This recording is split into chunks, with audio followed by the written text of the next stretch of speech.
Ils gagnaient tout ensemble à Manchester. Les victoires, les trophées, le respect. Sur le terrain, ils se comprenaient sans parler. Un regard suffisait. Une course suffisait. Cristiano Ronaldo et Wayne Rooney formaient l'un des duos les plus redoutés d'Europe. Mais en Coupe du Monde, tout change. Le maillot rouge disparaît. Les couleurs du club s'effacent. Il ne reste que 2 pays, 2 drapeaux, 2 camps opposés. Ce soir-là, en 2006, un simple geste va transformer des frères d'armes en adversaires irréconciliables. Et ce que les caméras ont capté n'a pas seulement décidé d'un match, ça a brisé une relation à jamais. Abonne-toi maintenant parce que cette histoire est 100% vraie et bien plus profonde qu'on ne le croit. Avant 2006, Cristiano Ronaldo et Wayne Rooney ne sont pas simplement 2 grands joueurs dans la même équipe. Ils sont le cœur battant de Manchester United. Quand Rooney arrive à Old Trafford, il n'est encore qu'un adolescent. Mais très vite, il s'impose. Il parle fort sur le terrain. Il se bat sur chaque ballon. Il n'a peur de personne. C'est lui qui fait le sale boulot, qui encaisse les coups, qui va au combat quand le match devient dur. Les supporters l'adorent. Les adversaires le redoutent. Rooney, c'est le guerrier, le leader instinctif. À côté de lui, il y a Cristiano Ronaldo, plus jeune encore, plus discret au début, mais avec quelque chose de différent.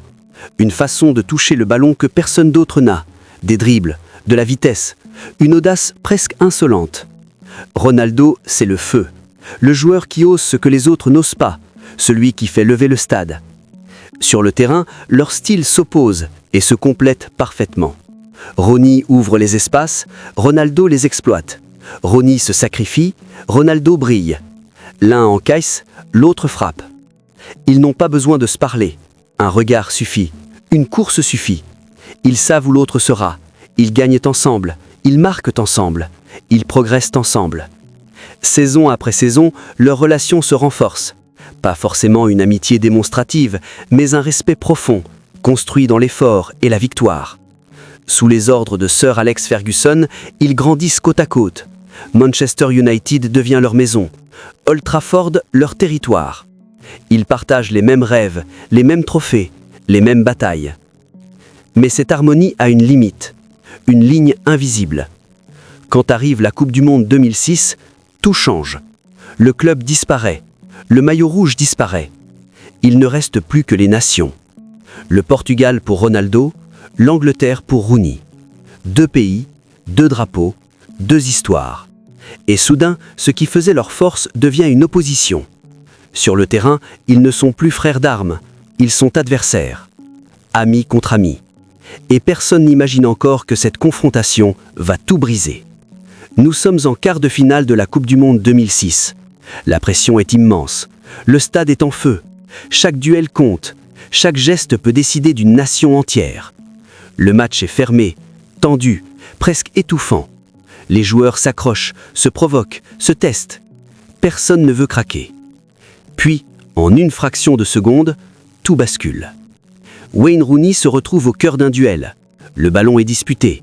Le geste est malgroyard. Son pied se lève trop haut. Il touche son adversaire.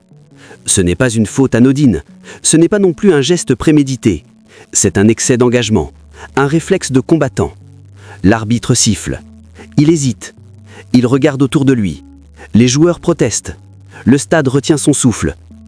À cet instant précis, Cristiano Ronaldo s'approche.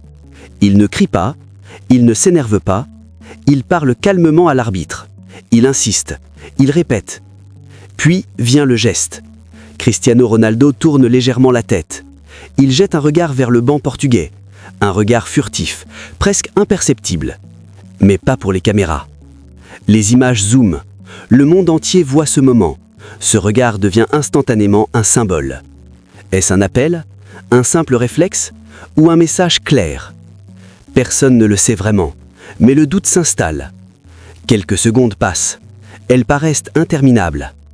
Puis l'arbitre prend sa décision. Il sort le carton rouge. Wayne Rooney reste figé. Il n'y croit pas. Il regarde l'arbitre, puis Ronaldo. Il comprend immédiatement. Rooney quitte le terrain furieux, humilié, brisé. Le visage fermé, le regard chargé de colère. L'Angleterre est désormais à 10. Le match a changé de visage. Et plus rien ne sera comme avant. En quelques secondes, un geste, un regard, une décision viennent de transformer un quart de finale en l'un des moments les plus controversés de l'histoire de la Coupe du Monde. Wayne Rooney quitte le terrain, lentement, très lentement. Son visage est fermé, ses poings sont serrés, la colère est visible, presque incontrôlable. Il ne regarde pas les tribunes, il ne regarde pas son banc, il regarde Cristiano Ronaldo. À ce moment-là, tout devient clair dans son esprit. Ce regard vers l'arbitre, ce regard vers le banc portugais, cette discussion insistante. Pour Rooney, ce n'est plus un simple fait de jeu. Ce n'est plus une décision arbitrale discutable. C'est personnel. Dans sa tête, une seule idée s'impose. Cristiano n'a pas seulement joué pour son pays. Il a provoqué sa chute. Pour Rooney, ce geste n'est pas neutre. Ce n'est pas innocent. C'est une trahison. Quelques minutes plus tard, le mal est fait. À 10 contre 11, l'Angleterre souffre. Elle résiste, mais elle plie. La séance de tir au but arrive. L'Angleterre craque. Elle est éliminée. Le Portugal, lui, continue son aventure. Et à cet instant précis, le match dépasse le terrain. Dans les vestiaires, Rooney est inconsolable. La frustration se transforme en rage silencieuse. Il ne parle presque pas, mais tout le monde comprend. À l'extérieur, le monde du football s'enflamme. Les journaux s'emparent des images, les ralentis tournent en boucle, les débats explosent. Les mots deviennent violents. Trahison, provocation, coup calculé. Cristiano Ronaldo devient l'ennemi public numéro 1 en Angleterre. Les supporters anglais s'acharnent, sifflets, insultent, menacent. À chaque match, à chaque touche de balle. Ce n'est plus seulement un joueur talentueux, c'est celui qui a fait tomber leur héros. En quelques minutes, une rivalité internationale s'est transformée en tempête médiatique. Et une relation construite pendant des années à Manchester United vient de se fissurer sous les yeux du monde entier. Le football venait de prouver une chose. Ce ne sont pas toujours les buts qui laissent les cicatrices les plus profondes. Après la Coupe du Monde, tout le monde rentre à Manchester. Les vacances sont finies. La saison reprend. Les entraînements recommencent. Même club, même couleur, même vestiaire. Mais plus rien n'est pareil. Quand Wayne Rooney et Cristiano Ronaldo se croisent à Carrington, il n'y a plus de sourire, plus de blagues, plus de complicité. Le silence s'installe. Un silence pesant. Un silence qui fait plus de bruit que des cris. Dans le vestiaire, chacun le ressent. Les regards s'évitent. Les conversations se coupent quand l'un des deux entre. Rooney n'a pas oublié. Chaque image du mondial est encore fraîche dans sa tête.